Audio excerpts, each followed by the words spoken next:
Even though darkness will cover the earth, but those who are experiencing the glory of God, God will shine on them. So where people are struggling, as I was saying, you will not struggle. Where people are suffering, as I was saying, you will not suffer. Where people are limited, as I was saying, you will not be limited because of the glory of God. So it is the glory of God that will exempt you from the public. When the glory of God is upon you, there is something that is always seen. When people see you, they will know that the glory of God is upon you. You don't poke it, you show it. You don't explain the glory of God. When people see you, automatically you see the glory of God over your life. That was what Isaiah was seeing. His glory will shine over you, and that when people see you, they will know that the glory of God has come. So he was simply saying that when the glory of God comes upon you, this is what is going to happen to you. People will come to your life. People will come to your rising. The kings and queens will come to your rising. You will be where great men gathered, and you will sit where kings sit. They will search for you just like Solomon. 4. Lift up their eyes around about and see.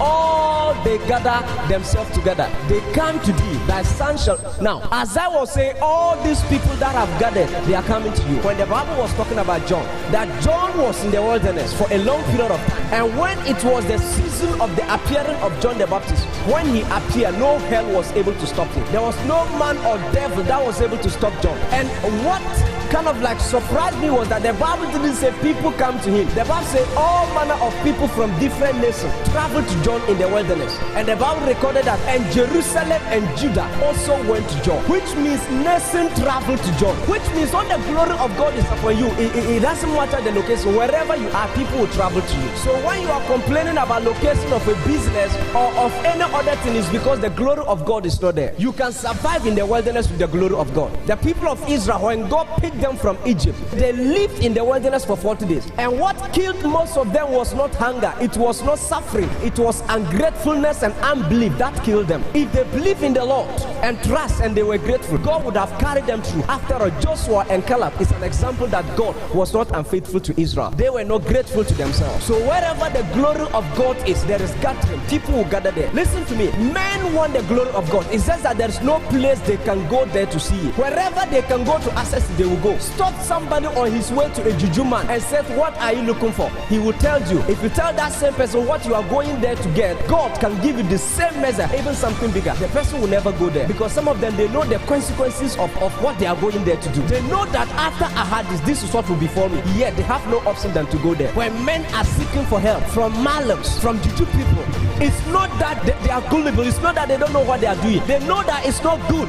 We have Christians that come to church. We have even preachers that preach against juju, yet they are living with juju. They are limiting God. Their humanity has limited themselves and God to understand that they preach their glory, but yet they go to somewhere to get something so that they can kind of like counterfeit the glory of God. Go to 5. Then thou shalt see and flow together, and thy heart shall fear and enlarge, because the abundance of the sea shall be converted unto thee. The forces of the Gentile shall come unto thee. The abundance of the sea. God was talking about the wealth of people. When the glory of God is upon you, there will be abundance in your life. 6. The multitude of camels shall cover thee. Now, when you go to Dubai, one of the places that they extract their wealth from is through camels, the milk of a camel. In those days, people who were having camels were considered to be very rich and very blessed. Let me say, people who were having camels, we can say people who have VAs today. So you can remove the camel if you've never seen some and put VA, because you have seen many VAs. You have seen, even if you've never seen some, what the presidents are using, the politicians on Bolga Road, that's VAs. The Bible says the multitude of camels shall cover thee, which means in your house, when you are in the midst of your cast, people will not see you. All that Isaiah was prophesying was what he was telling us what will befall us when the glory of God comes upon. The glory of God make men supernatural beings, and then they change your status and they put you in a position to do more and more for God. That is why the Bible said that when the glory of God comes upon you, kings and queens will come to your rising. There is a dimension of the glory of God that will come to you, that president will search for you, that nation will walk to you, just like what happened to John the Baptist. Jerusalem and Judea went to the wilderness to meet John the Baptist, to inquire of the Lord. God didn't say an individual, he said Jerusalem and Judah, which means a full nation was traveling to him because of the glory of God. So all that you are looking for is inside the glory of God. God has buried it inside the glory of God. Before you can access the glory of God, there is something that must happen to you. That's what I said. The glory of God is not prophesied. The glory of God is not prayed for. Before you can move into the realms of glory, there is something you must do, and that is you must die in order to access the glory of God. It is impossible for any man to access the glory of God without dying. We don't fast and pray to move into the glory of God. It is not possible. With fasting and prayer, you will fail on the way. You must be a dead man. That is why Paul said, I died. I was crucified with Christ. Nevertheless, I am not the one who lived, but Christ liveth through me. Paul was saying that the glory that I am experiencing now is as a result of death. So Paul was simply telling us that death ended where resurrection starts. And resurrection starts where death ended. Before you can resurrect with a new life, you must die with the old life. So before you can get the glory of God, you must be a dead person. The glory of God don't come on people who are still living. If you're alive, it will be impossible for you to be a carrier of the glory of God. When you're reading the Bible, you will realize that all those who encounter God, all those who walk out, who operate with the glory of God, they were people who died to flesh. They died to self. They died to everything. They died to the world. And as a result of that, they were the embodiment of the glory of God. The Bible said after Moses spending a lot of time with God, about 80 days, 89, when he returned from the wilderness on top of the mountain, people couldn't look at his face because of the glory of God. This was a man who died to time, died to his own time, died to food, died to water, died to flesh, and the result of the death was the glory of God.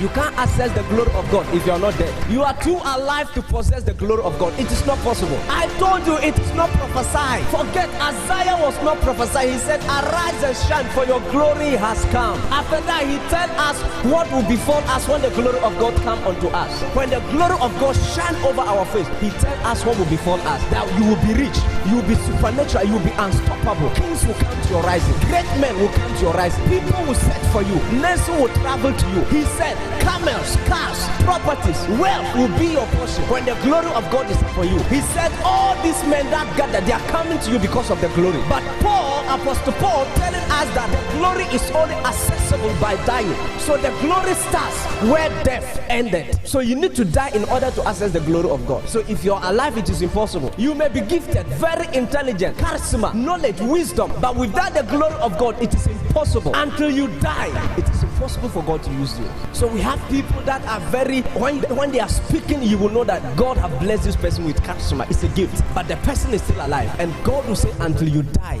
I cannot walk with you. Until you die, I cannot live in you. That is why you see people, like the other day I was telling you, there are people that are dead. They don't have a word of knowledge. They don't have a word of revelation. But the impact they are making on earth, you see what they are doing, and you think that they are able to go there through manipulation. Try manipulating. No one will mind you. Everybody eye has opened this day. No one gets to the top through manipulation. You must die for God to live through you and send you there. That is what the Bible said. If you will believe in God and trust in God and glorify God, he said, I will draw men close to you. God only draw men close to you when you are ready to glorify him, but not you yourself. So before the glory of God can come upon you, you must die. Die to many things. Die to your ego. There are some people, if you meet them and then probably if he is an Apostle Paul and they are calling him Apostle Paul of 3 members. If you meet him and say, hey Paul, how are you? If he's afraid of you, he will say, I'm fine. But inside the heart, he's angry. Why did you call me Paul? Didn't you hear that I am Apostle Paul? Haven't you heard my people calling me? Didn't you see my posters? Didn't you see the Apostle Paul there? Which means you still have a level to pass through. There's still something that needs to die in the inside of you. Until the title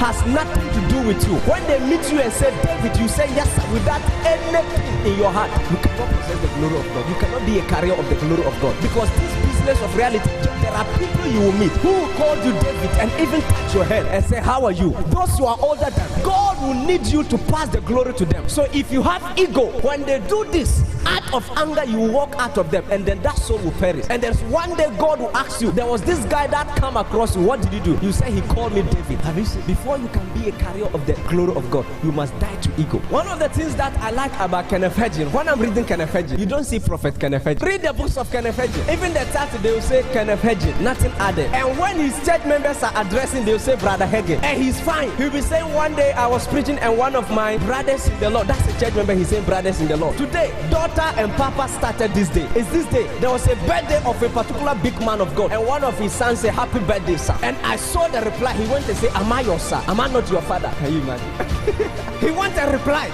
I saw it on Facebook and I said the world is coming to an end. There is something that needs to be done. Urgently, God must come back. He must rebrand things. Happy birthday, sir. And you said, I'm not your sir, I'm your father. If you're not ready to call me daddy, stop. On Facebook, must you say that? That's ego. He wants people to know that this is my spiritual son. So you now see people who have not yet, they have never organized a successful program before. When you see them, they are having daughters and sons. And when they address and say, hey, thank you, welcome my son. The Lord said, before you can access the glory, you must die. Die to ego, die to that, die to that. There was a man of God who invited, I came to your place. We prayed together. I ministered. On the third day, you came to my hotel room. Kneel down and say, I should pray for you. I said, no, sir, I can't pray for you. Stand up, let's hold hands and pray. You stood up, we hold hands and pray. And I said, you are our fathers. I respect you, sir. The next time, when he was introducing me, he said, let's receive my son, Prophet David Rauf. I was sitting down, I said, this is ego. That is my dad. Welcome, my son. Welcome, my daughter. You see them say, ambassador, capital prophet, act prophet. That's ego. Even when you are now calling them prophet and you don't add act prophet, they are angry. You must add act prophet to complete their calling. Listen to me. You can't frighten God with titles. There is a saying in our language that you don't frighten an old woman with penis. No, you don't frighten her, an old woman with penis. No, you don't frighten God with titles. Before you hold that title, people have held it before and they even walk in it better than what you are doing. Like the other day I was saying, there's nothing like a new anointing. Every anointing you are having now, somebody has it before. Before you raise the dead, Jesus did it with that struggle. Even Paul, his shadow were raising cripples. You now, you have fasted and prayed. Get up, get up. Now the person stood up. You said we should not rest on Facebook. Ego. Every day you are sharing it and said there's a new wave. A new wave is hitting the land. Is it because of the people who just walked today? Read your Bible. People died 3 days and they came back to life. Even some died and resurrected themselves. That's Jesus. You, a cripple, has walked and said there's a new wave. A new wave from where? Where is the wave coming from? Listen to me. If you want to be the carrier of the glory of God, it's not fasting, it's not prayer. Do not be deceived. Of many days fasting. There is a father who died in Allergo some years ago. He was fasting, dry fasting, 40 days, 49. On the 13th day, no water. He was about dying. They carried him to BMC. They wanted to put some drips on him. And he said, any nurse who do that will die. They allowed him to die. He thought that God was pleased enough to come down and do the drip. You want God to be your nurse. God didn't mind him. He died. He thought that the glory was accessible by 40 days, 40 nights. And do you know what happened? It was another person who deceived and misled him. He read in the wrong book. That's why the other day I said, who you become 5 years and whether you be alive or not, it will be determined by the one you listen to. Be careful the material you read. There are people that write materials, yet what they wrote, they are not experiencing. And there are some materials the Holy Ghost is not part of. Somebody just sat down and write in social media, Facebook, WhatsApp, Instagram, all these people, you must die to them. There are some people, if you seize their phone, 3 days time they fall sick, who admit them at regional hospital. Die to social media. There are some of you have to move out of WhatsApp for a while. So one of the reasons why John the Baptist walked out, and the Bible says, and when John the Baptist appeared, no man could stop him, because at that time he has carried the glory. Look, it is impossible to limit a man with the glory of God. It is highly impossible. You can't stop a man who has already contacted the glory of God. You must be stopped, because he cannot be stopped. It's too late to stop a man who have just gone to the presence of God and he's coming out with the glory of God. It's too late. And you only get the glory by dying to yourself. Die to food. You must die to food. There are some people, you eat too much. Morning, evening, afternoon, all that. You eat and eat snatches. Anything you see passing, you buy sobolo, you buy zunkom, you buy everything. You eat and eat and eat and your stomach is paining, you are still eating. Can't you see the stomach too is telling you that I can't contain again? The stomach is telling you that it's over. No more. Don't add again. You are adding. Listen to me. There are so many things you must die to. The love of money. Like I told you the other day, there are some of you, if God open your eyes small, you start taking people's bank accounts, pins and numbers. You'll be duping them not with technology but with prophetic. We don't have only false prophets. We have false pastors, false teachers who are teaching wrong doctrines, archaic, expired doctrine. There are false teachers. We have false evangelists. There was one guy who called himself evangelist, and then he will contribute money, and he go to a village, he's lying there with a lady. He's a false evangelist. He's not a true evangelist. He's a false evangelist. Listen to me. But do you know why the word false fit prophets? When you say false, you say prophets. Go to Facebook and write false and say complete it. Go down to the comments. Say prophets. Because one thing is that when a prophet meant to dupe you, you are dead. unless of course that prophet is not seeing. A prophet who is seeing, if he's going to dupe you, he will take everything, leaving 000. Because the thing is that you will believe if the man of God walked to you and tell you everything about yourself and said the Lord said that you should buy this thing here, so and so, buy this and buy this. Look, we know how to present and push you and steer your emotion up so that you fall and roll and get up and believe everything that now comes out of the man of God. So anytime a prophet is prophesying, what he's presenting to you is not the same way he received it from God. It's a process information. For example, if I am going to prophesy to you and I see you standing on top of a mountain, I will tell you that the Lord said he's going to put you on top of affairs of church issues. It's not a mountain. So that is a process one. But in the realms of the spirit, you are actually standing on top of a mountain. So a prophet can present an art. Are you getting it? It's like when God has given, like God will write a check and then the prophet will add something to take his portion and leave God's portion. Are you getting it? So they will see and then manipulate you so that you believe everything. There was a case of a guy who showed a seat of a car in the life of a prophet, and then he didn't get a testimony that he was looking for, and he came back looking for the car, and there was issues. And this is a renowned man of God, and it even went to court. There was a lot of issues surrounding those cases. Listen to me. You must to self if you want God to use you. You know, Paul saying in the book of Romans, he said, there are many things because of the flesh. There are many things. I am limited. That was the apostle of God who has kind of like pushed through his hands. Many miracles and many testimonies. Paul saying that because of my flesh, the things I want to do, at the end of the day, I find out that I didn't do it. And those things I don't want to do, they are things I am doing. That was a great apostle whose flesh is still alive. And he was struggling to put death to that flesh. You must die to your flesh. And some of you, your problem is sleep. You sleep too much. Those who sleep too much, when they dream, they don't remember. Take note. Anytime you don't remember your dreams, which means you have to cut your sleeping time. Because how can you dream at 10 p.m. and you wake up at 10 a.m. and still expect to remember that dream? It's not possible. Are you getting it? It's too long. Before you wake up, the dream will say, my brother, you are too much. Let me go. Next time I will come back. So anytime you see somebody say, anytime I think I don't remember, I say, how many hours do you sleep? Tell me the hours you sleep, I will help you. Some will say 7 hours. It's not true. There are people here, right here, that sleep 16 hours. Believe me. They will go to bed around 8 or 9 p.m. and wake up the following day 7 a.m. or 8 a.m. Is that not 12 hours? And then during daytime too, they say, I'm going to take a nap. That nap is another 4 hours. That's 16 hours. You can't remember anything. You must sacrifice your sleep, sacrifice your time, sacrifice everything. Social media, sacrifice friends. Look, the world is ruled by tired people, and those people, if they tell you that this is my best friend, it's not true. They are simply telling you that this is my successful partner. I am succeeding, he too, he's succeeding. As a result of that, we get to know each other. But as a matter of fact, they are not friends like how you have that friend. There are some people, your friends, the only thing that separates you and your friend is your boyfriend. When you are going to your boyfriend, apart from that, you are following each other doing gloomer and the bed. So how many hours will you use and go to the presence of God? How will you encounter God? The truth of experiencing the glory of God is through death to flesh. When you die, you get it. Those who are walking with it, they are people that died many years ago. So you can't fast and overtake them. You can't pray and overtake them.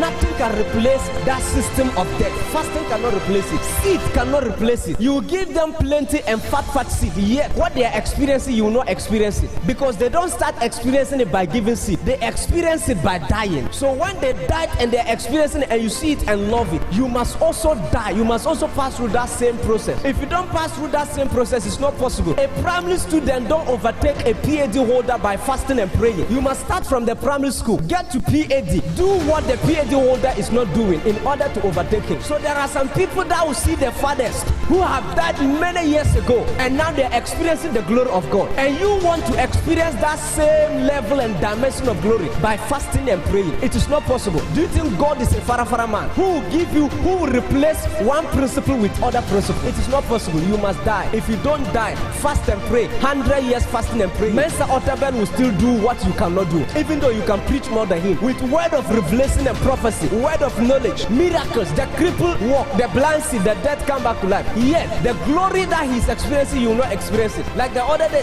I don't know, that's not here. That was Pusiga. I was telling them, when you are looking at things in the realms of the spirit, there are times you'll be deceived. You'll be deceived. That some prophets are spiritual than teachers. There are some teachers, they are more spiritual than prophets. The fact that you see in the realms of the spirit doesn't make you spiritual than an evangelist who is in the village. It's not possible. Spirituality is different from seeing in the realms of the spirit. It is a gift. The same way Shatawale is singing is the same way with the prophetic anointing of every prophet. So Shatawale don't need to fast and pray to sing. There are some of you I will meet. There are some people I will intentionally say, hey, Rauf, come. It's supposed to be Apostle Rauf. I say, Rauf, come. He will come though, but inside the heart is burning. He just called me Rauf. Didn't you know I'm the apostle? Haven't you heard of the miracles that just happened recently? So there are people like the house we want to. At times, like I'm feeling shy. The woman asked me that who is my boss, and I said I'll bring my boss to talk to you. So we went with Pastor Chris. Hey, this is your boss. I said yes, he's the boss, and I was sitting down. So Pastor Chris said he's the boss. I said he's the boss. Pastor Chris said he's the boss. I said he's the boss. So we were there until it ended like that. So I know the woman don't know who the boss is. Please dive to these things. It will help you. There are some of you like when I'm preaching sermons like this, they are seeing it from the angle of a man of God. You know, they have counted themselves out. Me now, I don't want to be a pastor. This sermon is for men of God. Listen to me. You. If you don't die individually, we don't die corporate dying. You must die individually. If you don't die individually, there's a dimension you never access, even in wealth. Now, the promise there, the glory there, it was not talking about anointing or using men of God. It was talking about how you will gather wealth, how you will become rich, how you will gather resources and all that. It's a package of many things in one thing. It's a package of many things. So if you want to become rich, you must die. In order to become rich, before God can raise you, He must kill you. Some of you are too proud. If you are the one, this sermon is to change you. You must what? Die.